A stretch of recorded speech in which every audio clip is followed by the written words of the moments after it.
One regression example 6. In this example, we're looking at a set of data which relates to photography. So we're looking at the aging of a photographic film. We're looking at changes in the blue balance, which is to do with the intensity of colour, after a certain number of weeks after manufacture.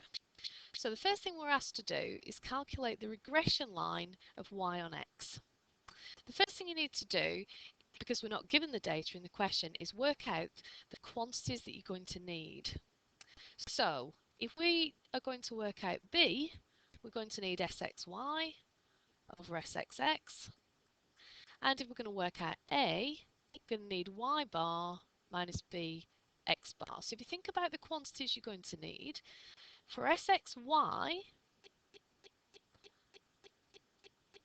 we need sigma xy, sigma x, sigma y, and n.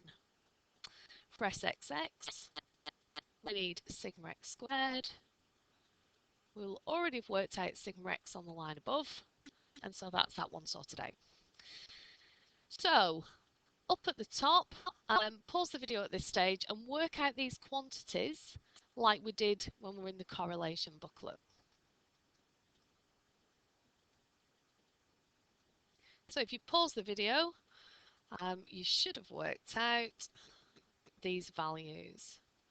Sigma x squared is 1496, sigma y squared 7891.44, and sigma xy 3409.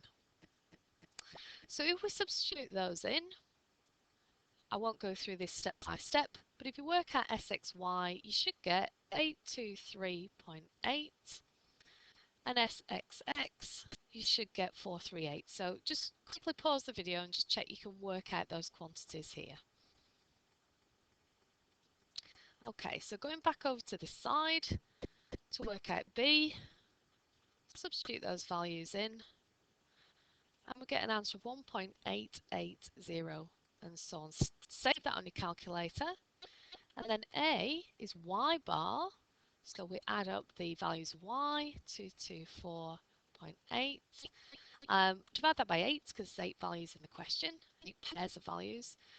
We've got our exact value of b saved in our calculator, and x bar, that's going to be 92 over 8.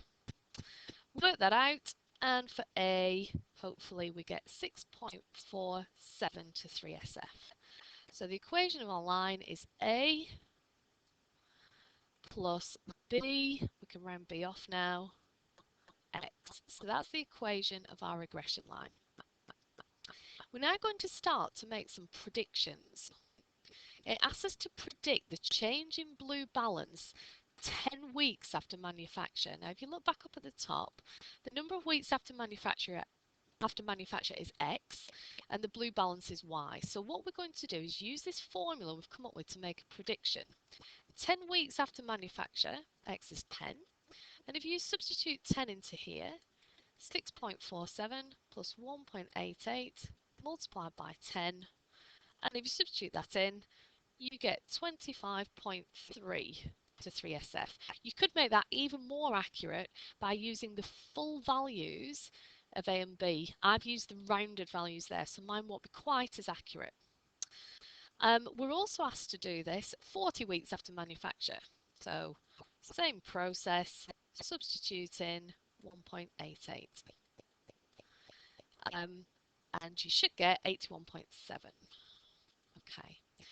So it says predict 10 weeks after manufacture and 40 weeks after manufacture the blue balance. So we've predicted those numbers and it asks us to comment on the likely accuracy. If you look up at the top, the number of weeks in the question starts at 2 and they did an experiment up to 24 weeks. So we can be pretty sure we know the pattern up to 24 weeks. After that, we can't be entirely confident that this same trend will continue. So when we go back down, this one is likely to be accurate as it is, I'll write it down here, within the range of data in the question. And that has got a special name. That is called interpolation. When you're making a prediction within the range of the data that you had in your experiment. So that one's okay. That one's likely to be pretty accurate. This one, we've no idea. It might be accurate. It might not be accurate. We're not sure. So this is not a good estimate,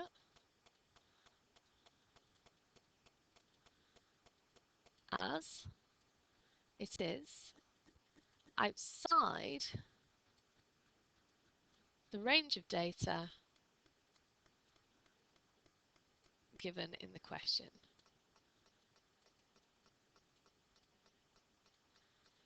Now, it might actually work out that it is good, but we don't have any evidence that that is the case. And that is called extrapolation, where you're trying to predict what would happen beyond the range of the data in the question. And it's not as reliable as interpolation. So that's part B done, and then we're asked also in part C to interpret the coefficients. So remember, across the bottom, X was the number of weeks and Y was the blue balance.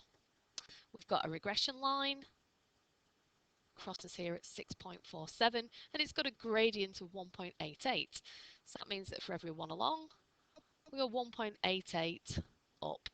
That's what that gradient means. So the 6.47, what does that indicate?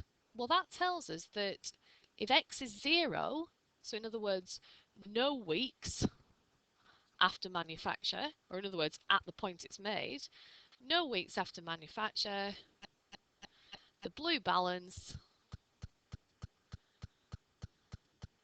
is 6.47. So in other words, that's the starting value of the blue balance of the film. 1.88, that tells us that for every extra, so 1 on the x-axis is 1 week, so for every extra week, the blue balance, positive gradient, so increases by 1.88 units, whatever the question is measured in.